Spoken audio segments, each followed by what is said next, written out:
मत लगाओ मौत का आंकड़ा साहब, मरने वाले अनगिनत हैं।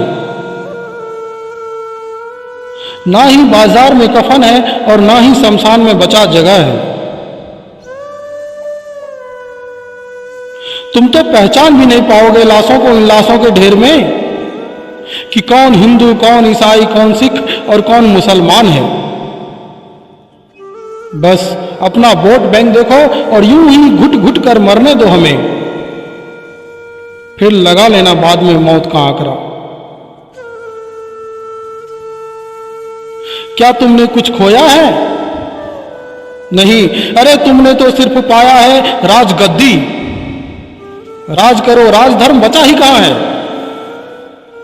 जो तुम फिक्र करो अपने प्रजाओं का, सरने गलने दो लाशों को। मत लगाओ मौत का आंकड़ा साहब, मरने वाले अनगिनत हैं।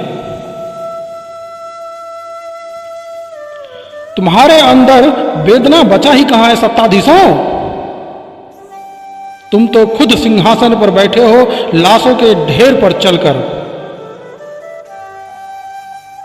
तुम्हारा हृदय तो पत्थर का बना है, गिरगिट के तरह रंग बदलते हो और मगरमच्छ के आंसू रोते हो। अब और निर्दयी ना बनो।